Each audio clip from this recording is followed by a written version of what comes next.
Bienvenido. Espero que tu día haya sido sereno. Ahora relájate, cierra los ojos y acompáñame en esta historia que empieza con un simple viaje en autobús, pero que terminó abriendo heridas que yo creía cicatrizadas hacía más de 3 décadas. Mi nombre es Elena, tengo 72 años, y aunque la gente me describe como una mujer tranquila, de caminar lento y mirada nostálgica, dentro de mí guardo tormentas que nunca han dejado de rugir. Aquella mañana de otoño decidí salir temprano de casa para ir al mercado central. El aire estaba fresco y las hojas secas crujían bajo mis zapatos, recordándome que los años pasan para todo y todos, menos para ciertos recuerdos que se mantienen vivos como brasas ocultas. Subí al autobús número 23, el de siempre, y me senté junto a la ventana, como suelo hacerlo desde que enviudé hace 9 años. El murmullo de las conversaciones, el olor a gasolina mezclado con perfume barato y el traqueteo del motor componían una rutina casi reconfortante. Pero la calma se rompió cuando, en la siguiente parada, un hombre joven se subió apresurado, con la respiración agitada, y antes de que pudiera reaccionar, un muchacho con gorra se me acercó de manera brusca. Sentí el frío metálico de una navaja rozar mi costado mientras me susurraba al oído que entregara mi bolso. Mi corazón, frágil por los años, se desbocó como caballo salvaje. Quise gritar, pero la voz se me quedó atrapada en la garganta. En ese instante, el hombre que acababa de subir se abalanzó sobre el asaltante, sujetándole la muñeca con una fuerza inesperada. El arma cayó al suelo con un tintineo y un murmullo de sorpresa recorrió el autobús. Yo estaba paralizada, observando cómo aquel extraño se enfrentaba al muchacho, logrando inmovilizarlo hasta que el chofer detuvo el vehículo y pidió ayuda. Cuando el peligro pasó, mis manos temblaban y apenas podía respirar. El desconocido se giró hacia mí y preguntó si estaba bien, y en sus ojos vi algo que me descolocó, una mezcla de frialdad y familiaridad que me hizo estremecer. No le di importancia en ese momento. Lo único que sentía era gratitud por haber evitado que me hicieran daño.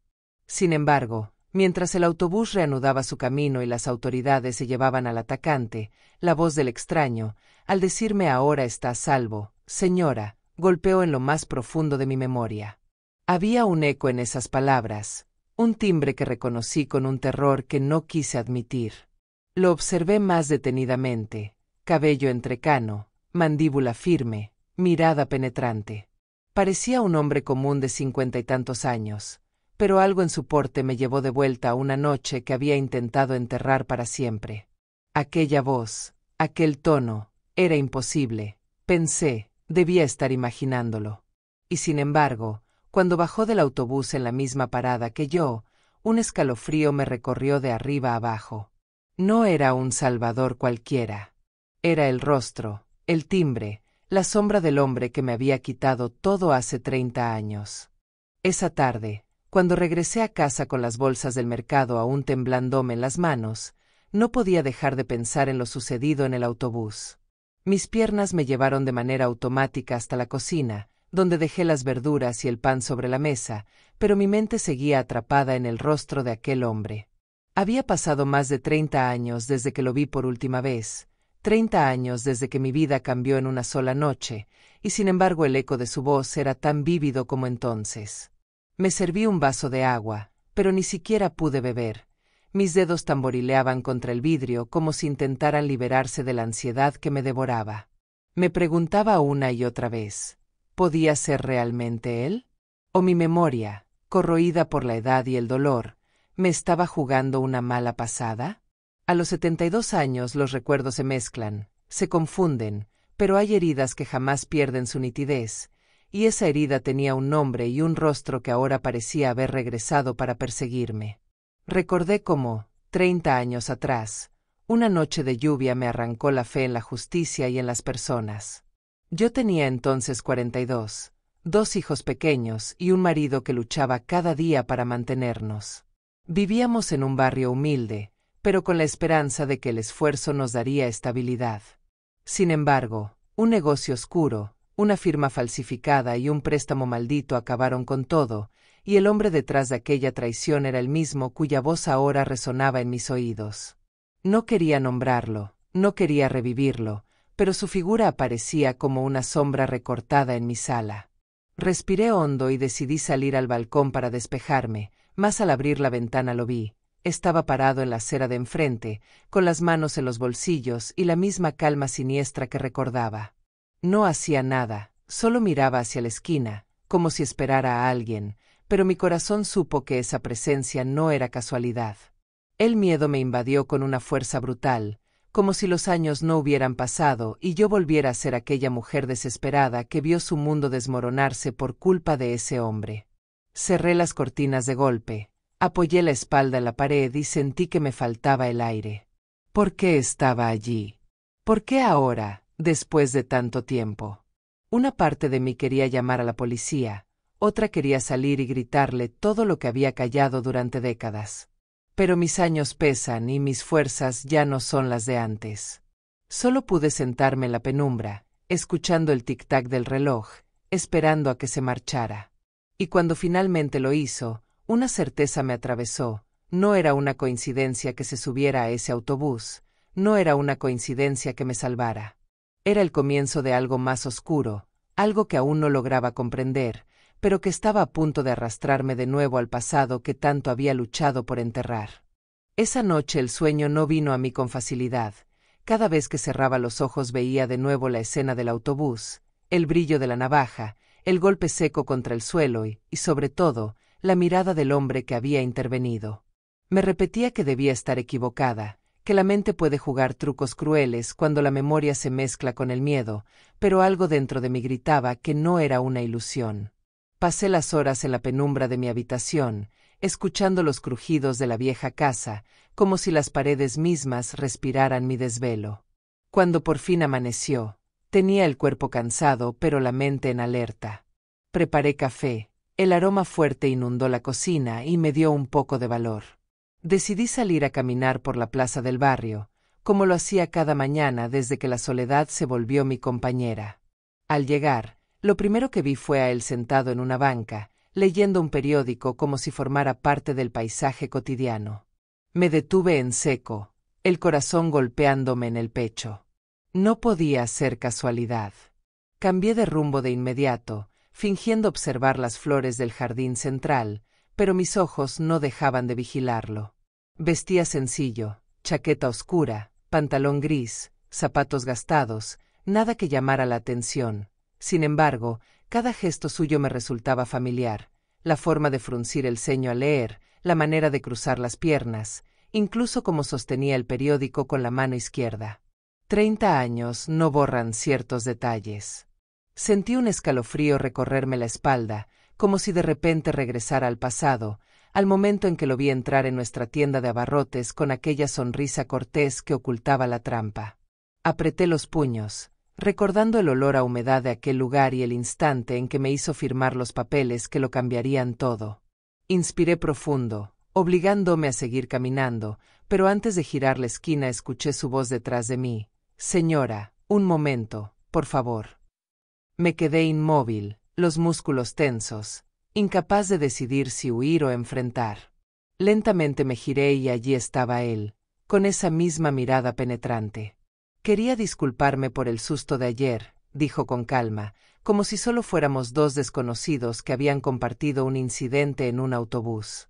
Forcé una sonrisa temblorosa, asentí con la cabeza y murmuré un gracias. Mis palabras apenas salieron, quebradas por la tensión. Él inclinó la cabeza, como estudiándome, y en ese gesto vi el destello inequívoco del hombre que había destruido a mi familia.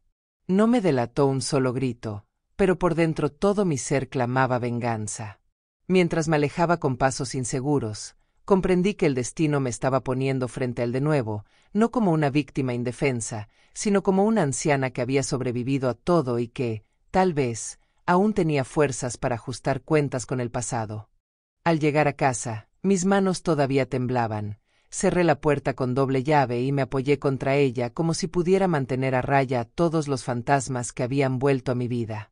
Me serví otro café, aunque sabía que la cafeína solo alimentaría mis nervios, y me senté frente a la mesa del comedor, la misma donde había compartido tantas cenas familiares antes de que la traición lo arrasara todo. 30 años no habían borrado el recuerdo de esa noche. La lluvia golpeando el techo de zinc, mis hijos dormidos en la habitación contigua, y aquel hombre ofreciéndonos un contrato que prometía un préstamo fácil para expandir nuestra tienda. Firmamos confiados, sin sospechar que los papeles escondían una trampa legal que lo convertiría en dueño de todo. Esa misma semana comenzaron los desalojos, las llamadas amenazantes, la humillación pública.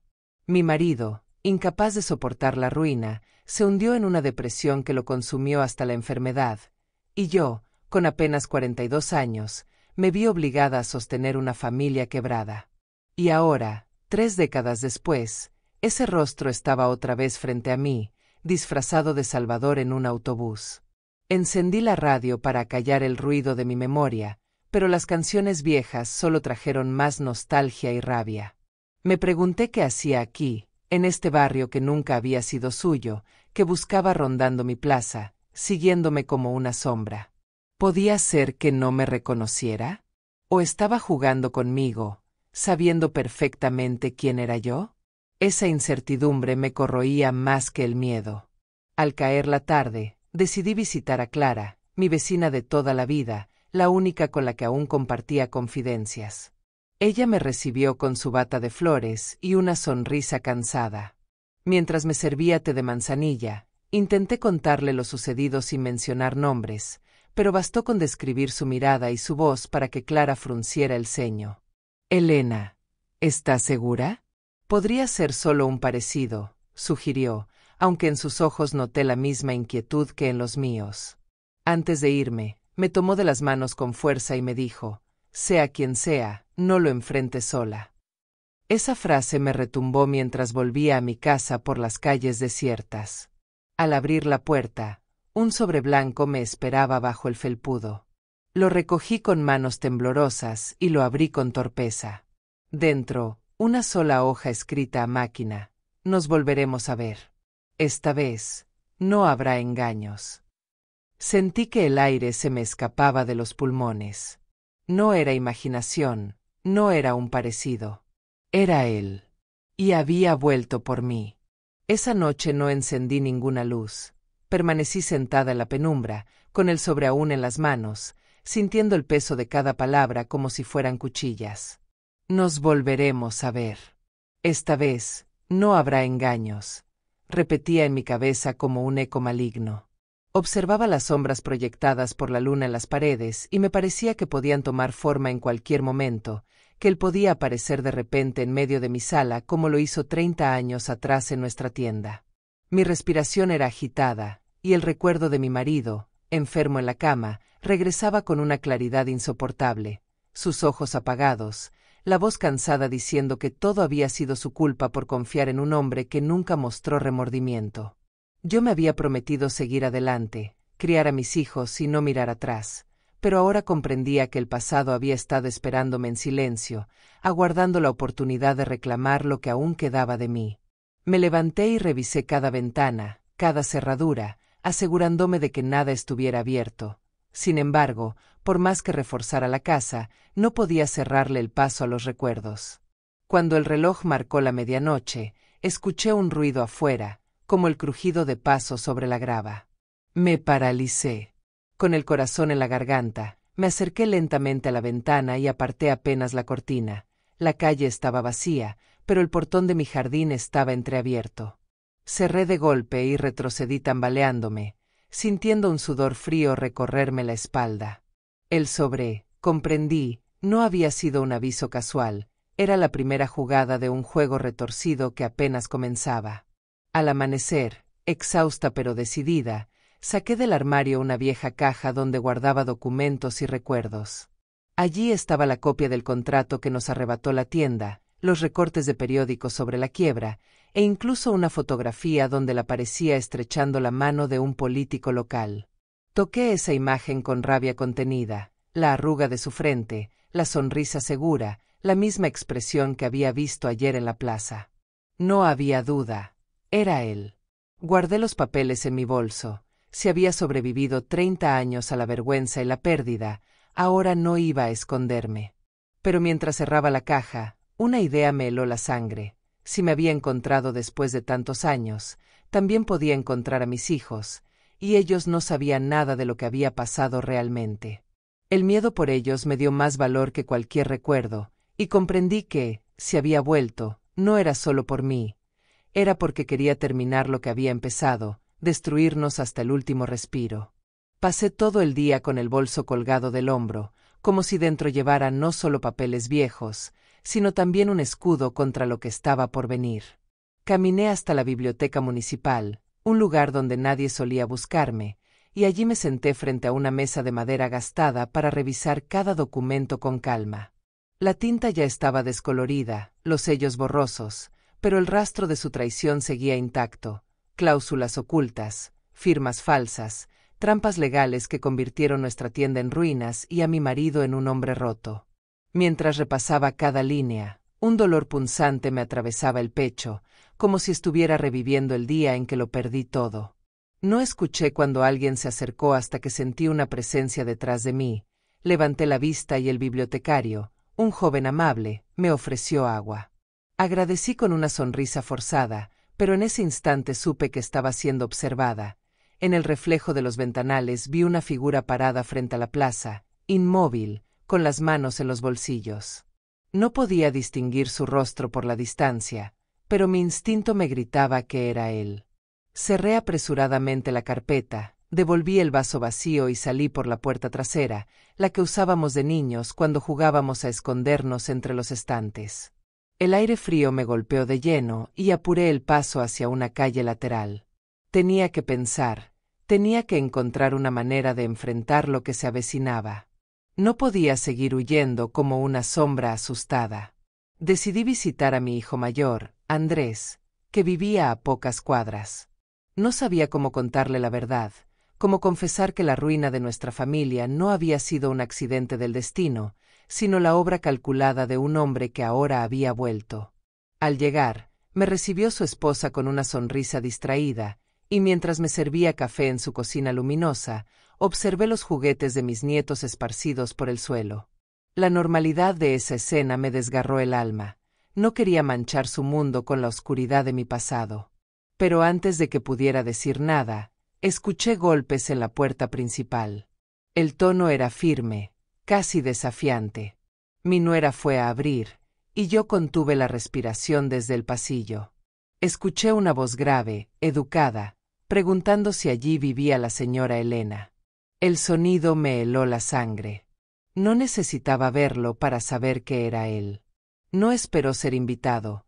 Cruzó el umbral con pasos seguros y preguntó por mí en un tono que más parecía una orden que una cortesía.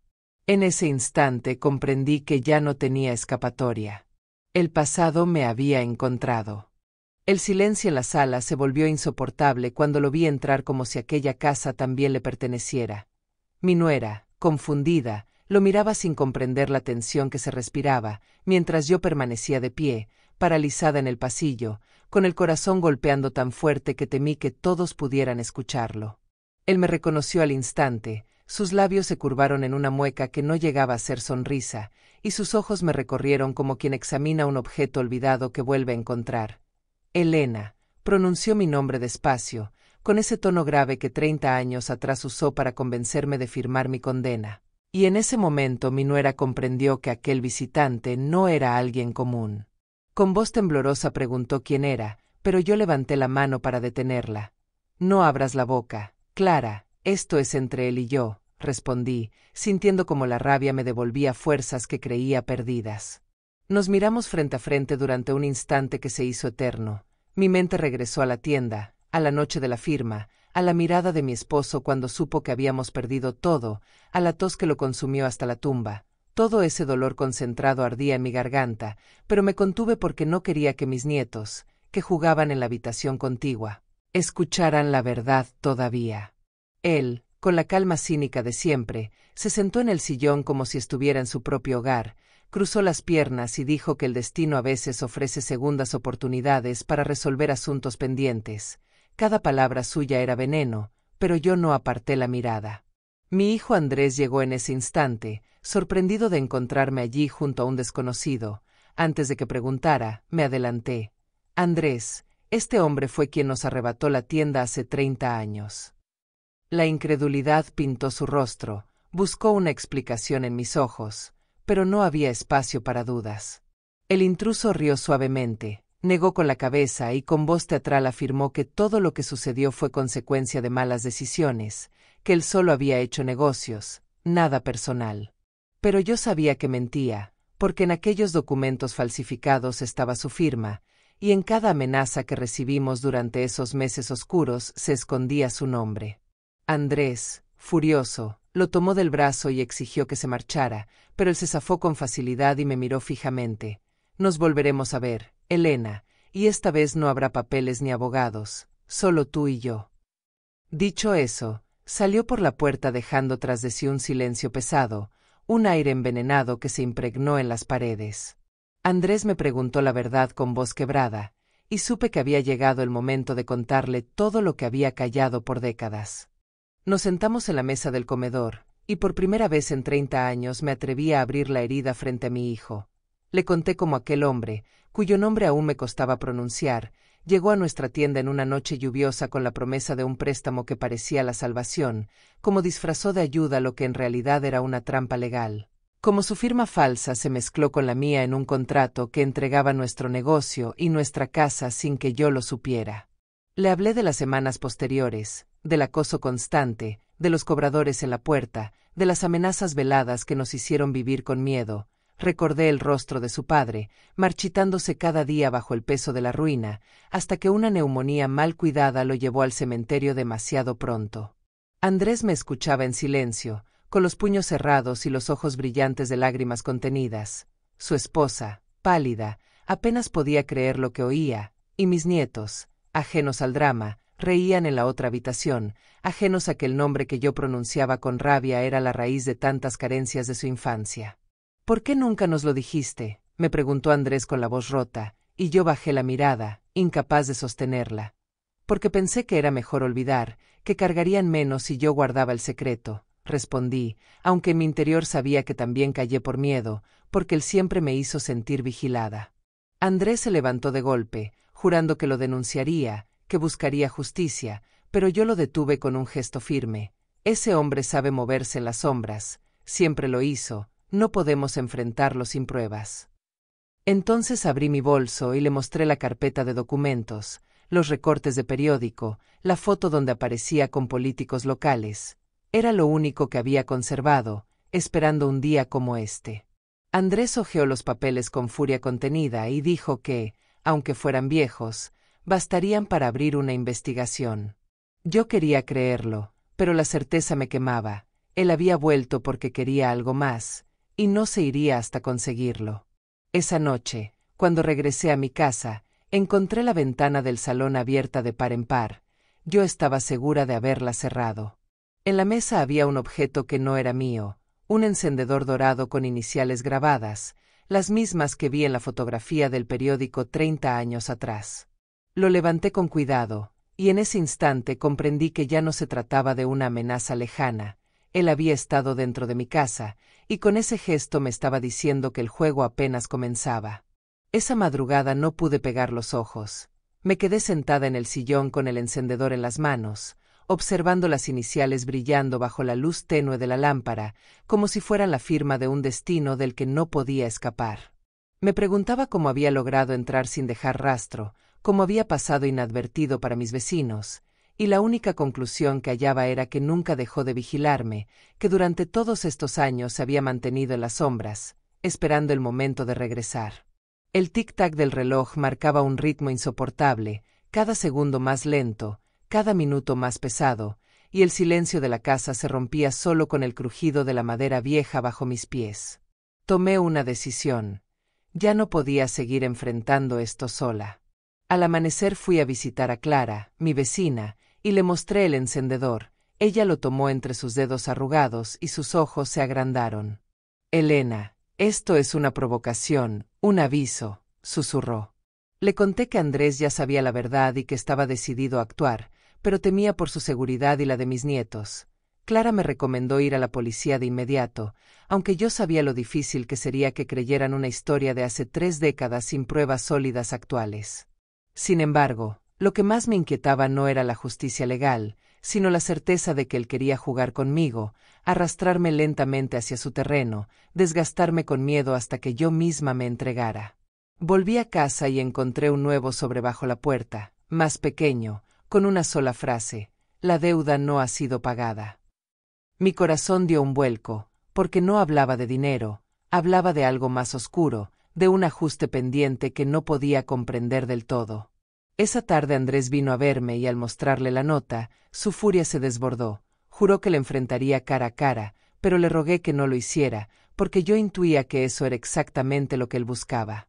«Mamá, no podemos dejar que siga entrando a tu casa como si nada», gritó, y yo le pedí calma, aunque dentro de mí la misma rabia hervía. Al caer la noche, decidí quedarme en vela con una linterna y un viejo cuchillo de cocina en la mano. Cada ruido en el techo, cada sombra en la ventana me hacía sobresaltarme. A las 3 de la mañana escuché pasos claros en el jardín, no era imaginación, y cuando aparté un poco la cortina lo vi. Estaba parado bajo la farola, con el encendedor en alto, encendiéndolo y apagándolo, como un cazador que muestra a su presa que la tiene completamente dominada. No se acercó, no habló, solo permaneció allí mirándome hasta que la llama se apagó y desapareció en la oscuridad. En ese instante comprendí que ya no se trataba de recordar el pasado, la verdadera batalla apenas había comenzado. A la mañana siguiente, con los párpados hinchados por no haber dormido un segundo, tomé una decisión que me revolvía el estómago pero que sabía inevitable. Debía enfrentar el pasado de manera directa, sin máscaras, sin silencios. Llamé a Andrés y le pedí que viniera solo, sin los niños, porque había cosas que aún no podía pronunciar frente a mis nietos. Cuando llegó, lo encontré más tenso que nunca, con la mandíbula apretada y la determinación de alguien que está dispuesto a todo. Le mostré la nota, el encendedor, y le relaté lo que vi en la madrugada. Aquel hombre de pie en mi jardín, jugando con la llama como si fuera un símbolo de control absoluto. Andrés apretó los puños y dijo que era evidente que no se trataba de un accidente ni de una simple provocación, sino de un acoso calculado, una manera de recordarme que siempre había tenido la última palabra. Lo miré a los ojos y le confesé algo que había callado incluso durante todos estos años de viudez.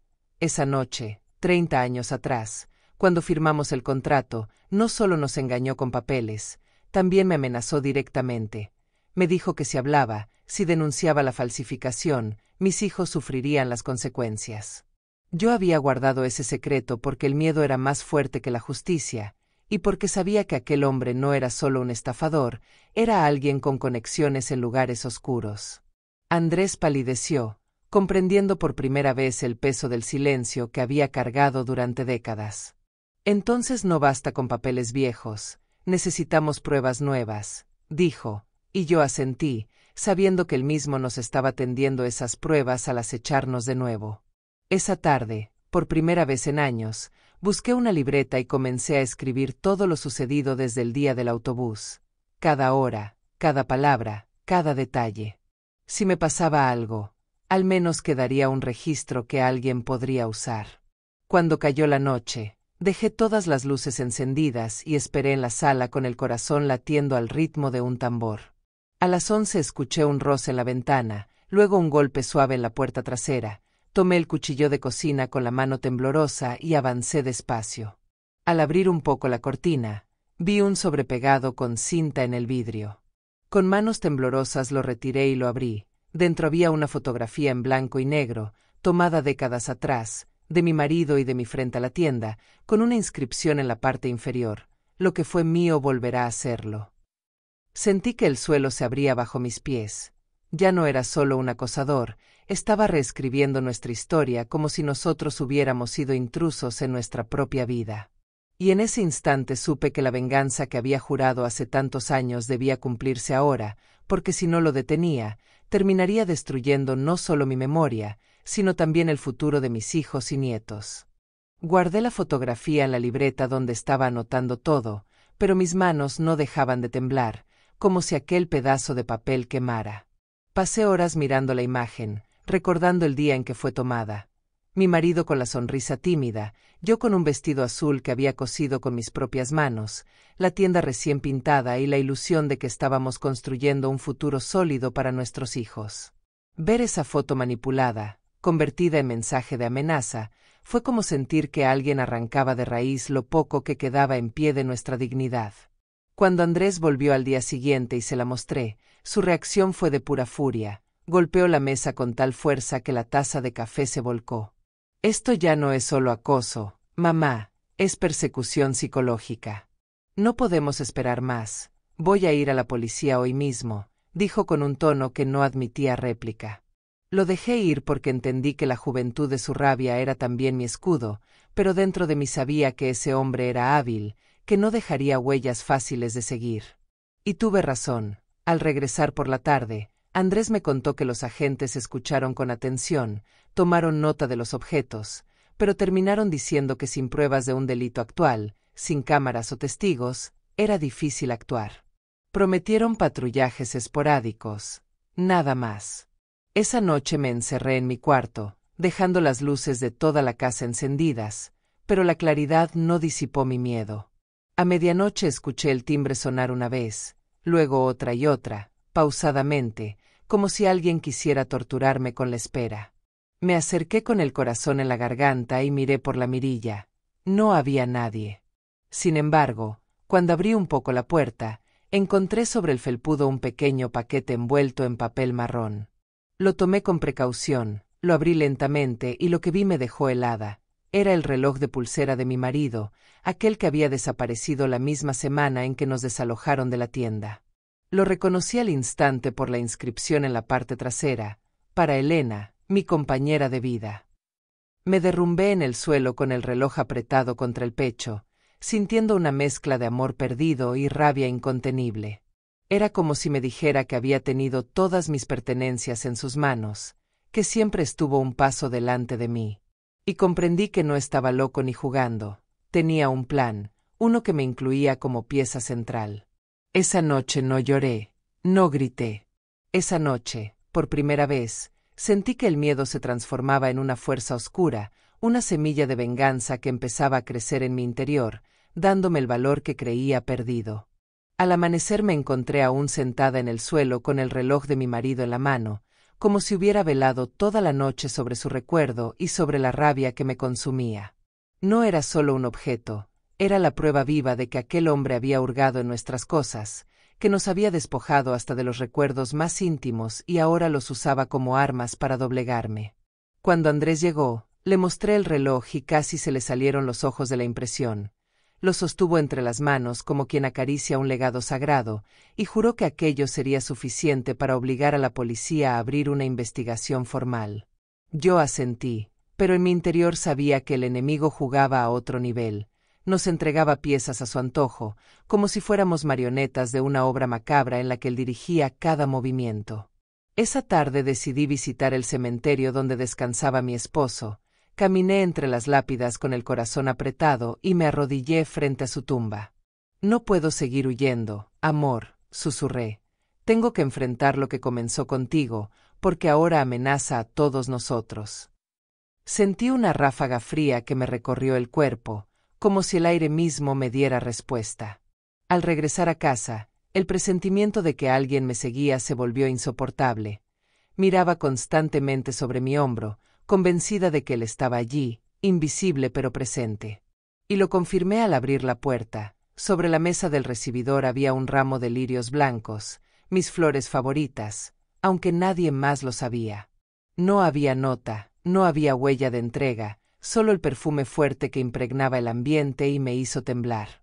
Lo arrojé a la basura con manos temblorosas, pero la imagen quedó grabada en mi mente. Esa noche, incapaz de quedarme sola, pedí a Andrés que durmiera en el sofá de mi sala. Lo vi quedarse dormido, agotado, y por primera vez en días me recosté con una sensación de protección, aunque breve. A las 3 de la mañana escuché un silbido largo, suave, proveniente del jardín. Me levanté en puntillas y abrí apenas la cortina. Allí estaba él otra vez, bajo la farola, silbando la misma melodía que solía sonar en nuestra tienda cuando entraba como cliente. El aire se me congeló en los pulmones. No intentó entrar ni dejar nada, simplemente silbó, levantó la vista hacia mi ventana y se marchó despacio.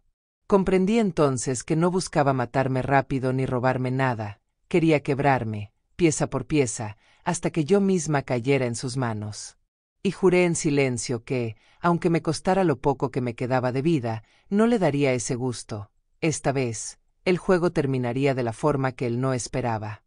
A la mañana siguiente desperté con los ojos rojos y la garganta seca, como si hubiera pasado la noche gritando en silencio. Andrés seguía dormido en el sofá, con la chaqueta puesta y los brazos cruzados sobre el pecho, y verlo allí me recordó que no estaba sola, aunque la batalla que se avecinaba parecía diseñada para enfrentarla únicamente yo. Preparé café, pero antes de que la cafetera terminara de burbujear escuché un golpe en la puerta. No era un timbrazo ni un llamado normal, era un puñetazo seco, fuerte, que me heló la sangre. Desperté a Andrés de inmediato, y juntos abrimos con cautela, pero no había nadie, solo un paquete envuelto en papel negro descansaba sobre el felpudo. Andrés lo tomó sin dudar, lo abrió con un cuchillo de cocina y lo que apareció dentro nos dejó sin aliento.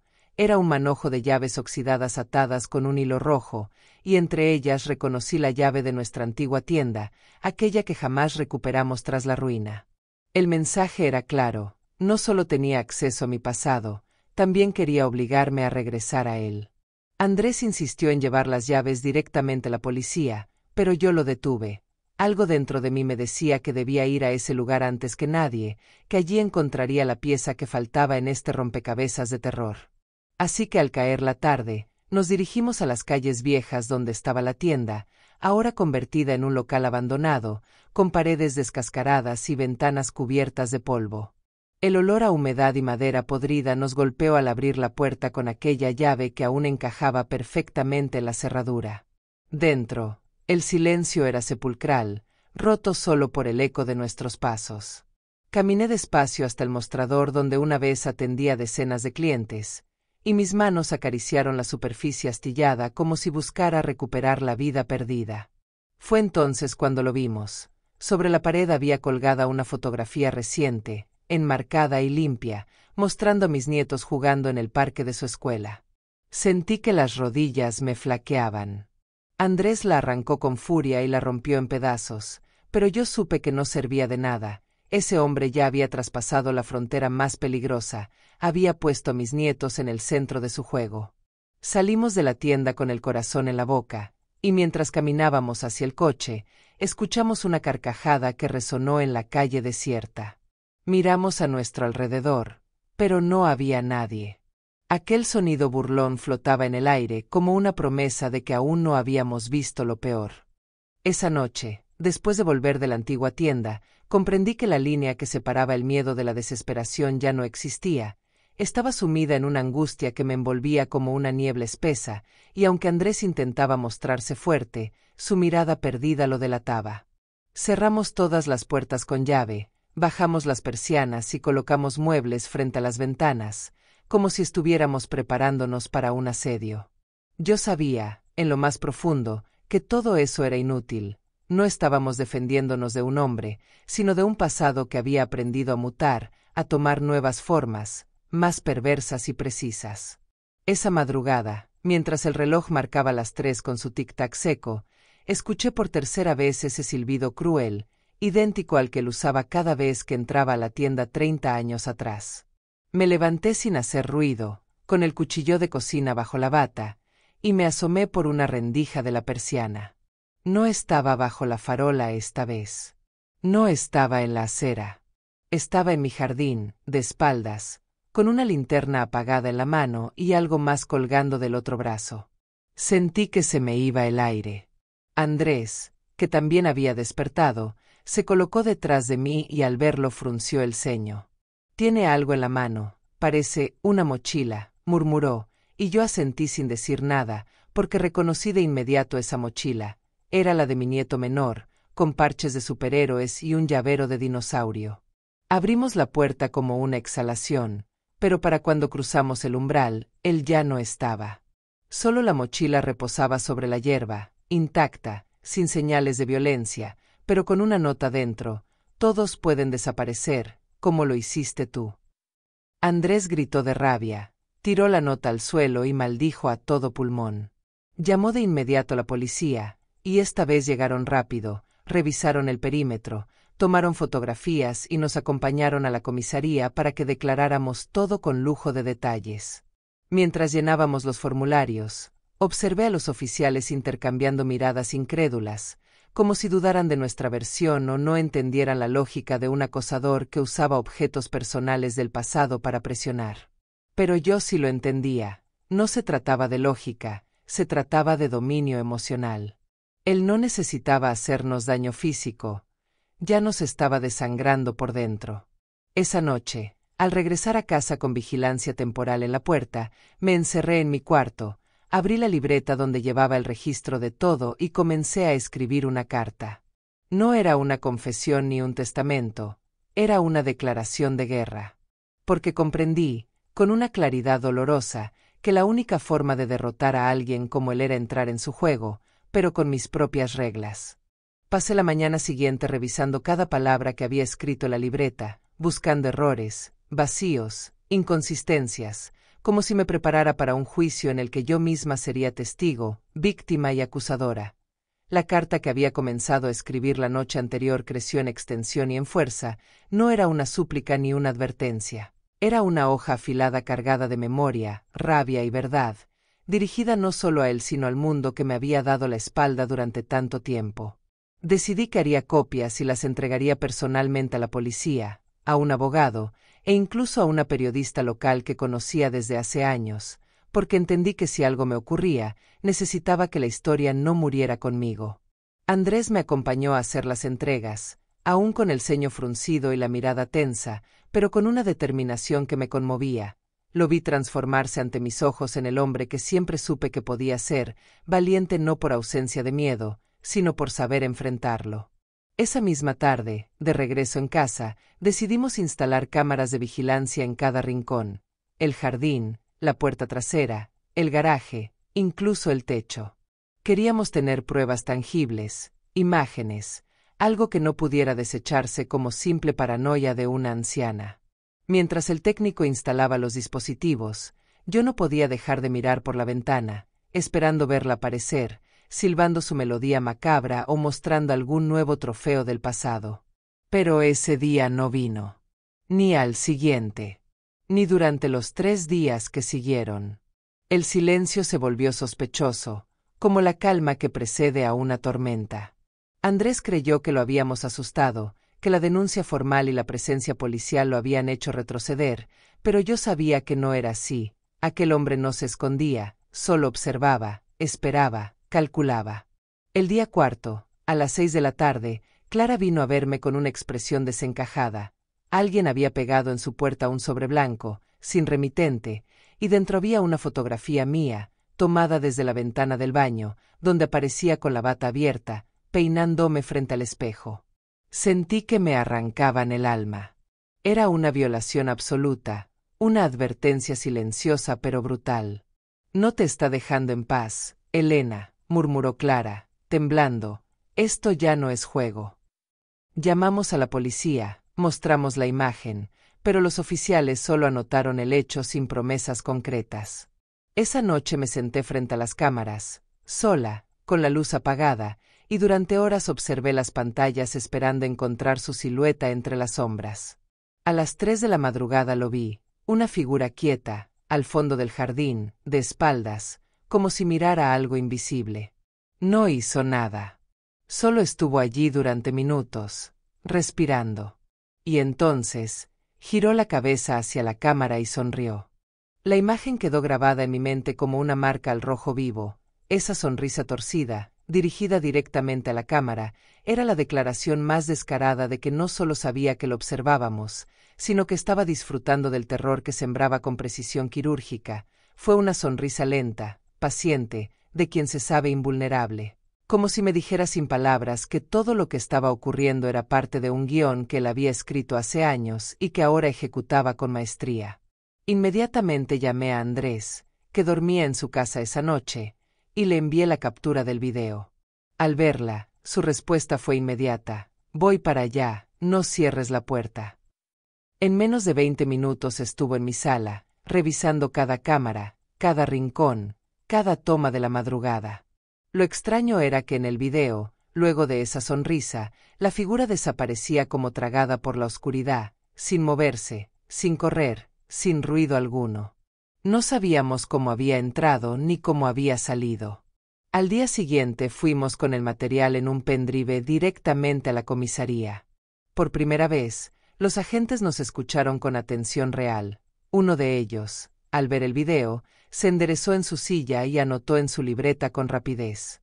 Acordaron enviar una patrulla fija frente a mi casa durante las noches y notificaron a la unidad de investigación para hacer un seguimiento más formal. Yo asentí, agradecida, pero en el fondo sabía que todo eso solo lo haría sentirse más importante.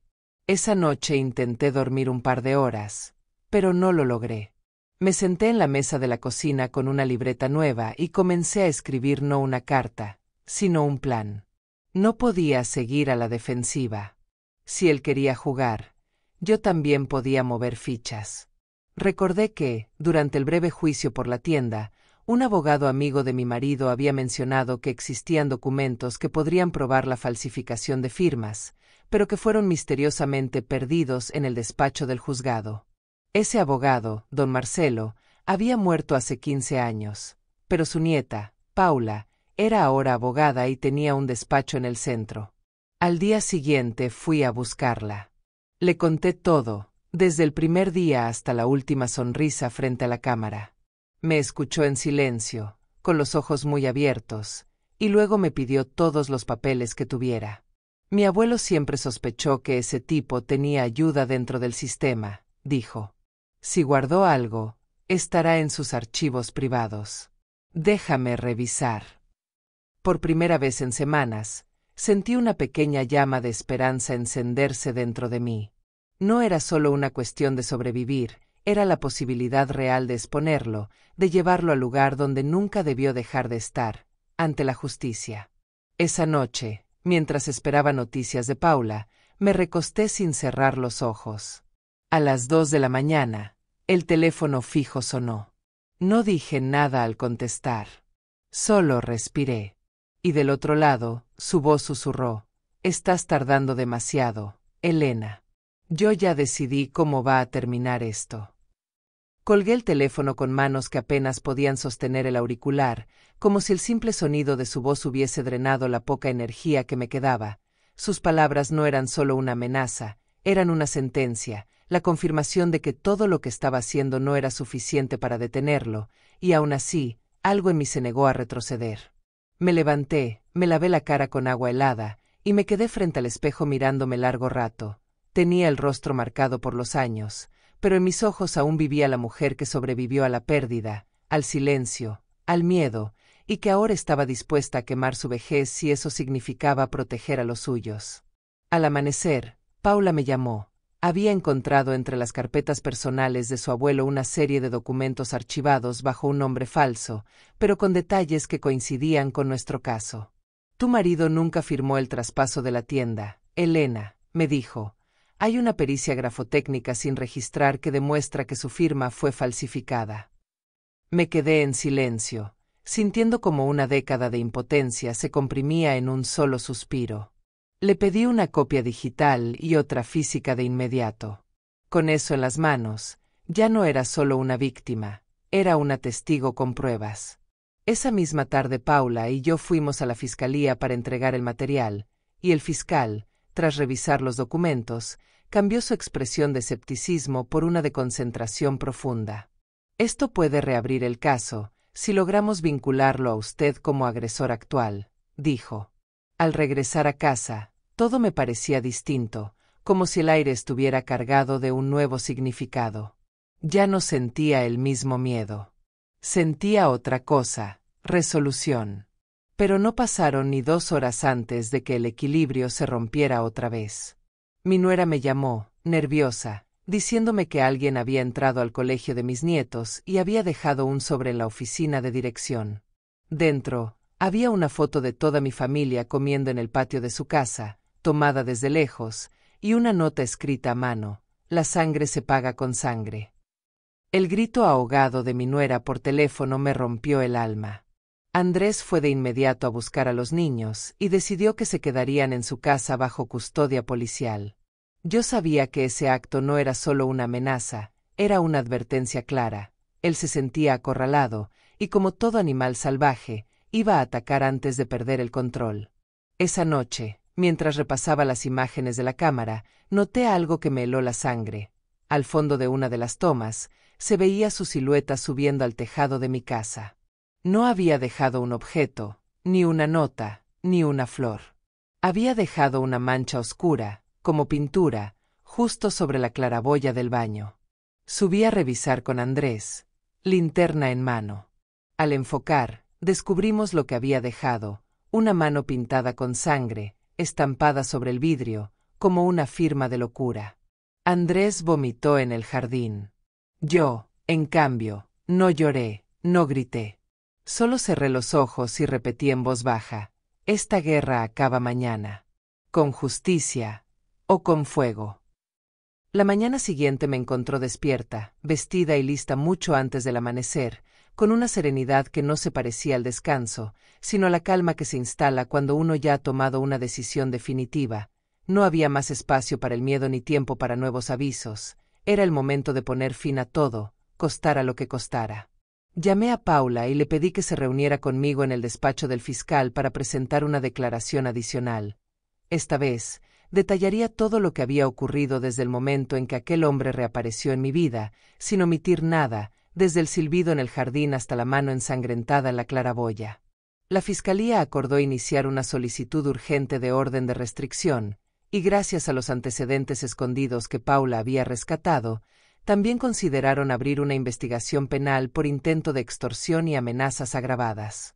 Sabía que no sería rápido, que él contaba con influencias y silencios bien pagados, pero también sabía que por primera vez en décadas ya no estaba sola en esto. Esa tarde, al volver a casa, encontré un ambiente extrañamente tranquilo. Los agentes de la policía estaban en la esquina, mi hijo había instalado sensores de movimiento, y yo había guardado copias de cada prueba en múltiples lugares. Aún así, el presentimiento no me dejaba. Algo iba a ocurrir esa noche, lo sentía en los huesos, como se sienten las tormentas antes de que el cielo se rompa. Me senté en la sala, cuchillo en mano, el monitor de las cámaras frente a mí, y la libreta de anotaciones sobre las piernas. A las 2:30 de la madrugada, la cámara trasera registró movimiento. Una figura encapuchada, alta, con pasos lentos y deliberados, cruzó el jardín sin apurarse, sin esconderse. Llegó hasta la puerta trasera y se detuvo allí, como si esperara a que yo abriera. No lo hice. En lugar de eso, me levanté, tomé el segundo monitor portátil y salí por la entrada principal con sigilo, rodeando la casa desde el frente con el corazón martillando en el pecho. Cuando llegué a la parte trasera, lo vi de espaldas. Estaba revisando la cerradura, ajeno a que lo observaban. Me quedé en silencio, respirando hondo, y marqué el número del fiscal desde el teléfono de emergencia. Antes de que pudiera hablar, él giró la cabeza, como si hubiera sentido mi presencia. Me miró directamente, y por primera vez en todos esos encuentros, noté algo distinto en sus ojos: impaciencia, ira. Supo que esta vez yo no iba a retroceder. ¿Por qué ahora, Elena?, preguntó sin levantar la voz. Después de todo este tiempo. Y yo, con el cuchillo aún en la mano, le respondí con la voz más firme que me permitió mi cuerpo viejo: porque ya no tengo miedo. Porque me quitaste todo, pero no me quitaste la memoria. Y esta vez, no vas a decidir tú cómo termina esta historia. En ese momento, las luces de los patrulleros se encendieron en la esquina y las sirenas cortaron la noche. Él intentó correr, pero el cerco ya estaba cerrado. Al fin, lo habían visto. Al fin, ya no era solo mi palabra contra la sombra. Lo redujeron entre 3 agentes, esposándolo con fuerza mientras él escupía palabras confusas, mezclando frases del pasado con insultos apenas audibles, como si ya no supiera en qué tiempo existía. Yo lo observaba desde la acera, con la espalda recta y las manos quietas, como si la sangre que hervía dentro de mí se hubiera transformado en hielo. Paula llegó minutos después, aún en bata de dormir, cargando un maletín con todos los documentos que habíamos recopilado durante esas semanas. El fiscal, que también había sido despertado de madrugada, se presentó en el lugar y ordenó la inmediata detención preventiva, argumentando riesgo evidente para mi integridad y la de mi familia. Por primera vez, vi a ese hombre, el mismo que durante 30 años había estado en el centro de mi ruina, mi miedo y mi silencio, esposado, con la cabeza agachada y sin una sola sonrisa que dibujar. Mientras se lo llevaban, intentó mirarme, pero no le devolví la mirada. Yo ya no era esa mujer joven y asustada a la que una firma falsa había quebrado. Era una mujer mayor, sí, con el cuerpo cansado y cicatrices invisibles, pero también era alguien que había sobrevivido a todo y que había aprendido que la verdad puede ser lenta, pero llega. En los días que siguieron, el caso se volvió noticia local. Los medios hablaron de la venganza silenciosa de una mujer mayor, de una estafa antigua reabierta por pruebas rescatadas del olvido, de un acosador finalmente capturado. Yo no hablé con periodistas ni acepté entrevistas. Solo quería respirar tranquila. El juicio preliminar se llevó a cabo una semana después. Paula presentó las pruebas, los registros de las cámaras, las fotografías, los sobres con amenazas, el análisis grafológico, las notas manuscritas, el historial de denuncias. Todo estaba allí. Él no negó nada. Solo guardó silencio, mirando al vacío, como si en su mente la historia aún no hubiera terminado. Pero para mí, sí. Ese mismo día, pedí a Andrés que me llevara al cementerio. Me senté frente a la tumba de mi marido con el reloj en una mano y la libreta en la otra. Le hablé en voz baja, como solía hacerlo cuando los niños eran pequeños y no quería despertarlos. Le conté cómo todo había salido a la luz, cómo las mentiras se habían desmoronado y cómo nuestra historia, por fin, podía descansar sin sombra sobre su memoria. Dejé la libreta dentro de una caja metálica que enterré a un costado de la tumba, como un testamento sellado para el tiempo, para quien algún día quisiera entender que la justicia también puede llegar en la vejez, que la verdad puede sobrevivir al miedo, y que una mujer rota también puede ser una mujer imparable. Al salir del cementerio, sentí por primera vez en muchos años que podía mirar hacia adelante sin sobresaltos, sin esperar un silbido en la noche, sin encontrar notas bajo la puerta. Y mientras me alejaba del lugar donde descansaban mis muertos, supe que por fin también descansaba yo.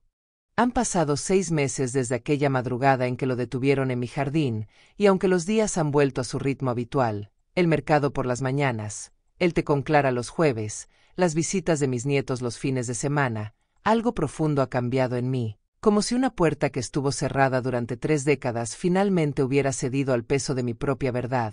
No hay un solo día en que no recuerde todo lo vivido, pero ahora los recuerdos no duelen como antes, ya no son cadenas, son marcas, huellas que me recuerdan que sobreviví, que resistí incluso cuando la justicia parecía un espejismo. Su juicio definitivo comenzó hace 2 semanas y, aunque no quise asistir a todas las audiencias, estuve presente el día que Paula leyó en voz alta la carta que escribí tras su arresto, una declaración de memoria, de dolor, pero sobre todo de dignidad. Había periodistas, abogados, testigos del pasado, incluso un juez que recordaba vagamente el escándalo de la tienda, pero lo más importante era que él estaba allí, sentado en silencio, sin poder reírse, sin poder manipular más. Cuando terminó la lectura, el silencio en la sala fue denso. Todos sabían que estaban presenciando algo más que un juicio. Era la restauración de una historia mal contada, el cierre de una herida abierta durante años. Fue condenado a 20 años de prisión efectiva por falsificación, amenazas agravadas, acoso y obstrucción de justicia. No gritó, no se defendió. Solo bajó la cabeza. Y yo, sentada en la última fila, cerré los ojos un momento, no por alivio, sino por gratitud. A Paula, que rescató las pruebas. A Andrés, que se mantuvo firme cuando yo no podía más. A mí misma, por no haber cedido. En los días posteriores, muchos me preguntaron si lo había perdonado, y yo respondí siempre lo mismo: perdonar es una elección, pero la memoria es un deber. No olvido. No lo haré jamás. Esta mañana desperté temprano, como siempre. Preparé café, encendí la radio y salí al jardín con el reloj de mi esposo en la muñeca. Lo limpio cada día con cuidado, no solo por él, sino por lo que simboliza, un tiempo que fue nuestro, que nos robaron, pero que ahora nos pertenece otra vez. Me senté en el banco de madera bajo el árbol de naranjos y escribí unas últimas líneas en una libreta nueva. Esta historia no es de venganza. Es de resistencia. De una mujer que decidió que su silencio ya no servía. Que el pasado no podía seguir dictando su vejez. Que aún con el cuerpo cansado y las manos temblorosas, podía enfrentarse al monstruo que intentó devorarla. Y mirarlo a los ojos. Y hacerlo caer. Cuando terminé de escribir, cerré la libreta y la guardé en la caja fuerte, junto a una copia de la sentencia y la carta original. No sé si alguien la leerá algún día. Tal vez mis nietos. Tal vez nadie. Pero ya no importa. Porque sé que viví para contarlo. Y que la última palabra, esta vez, fue mía.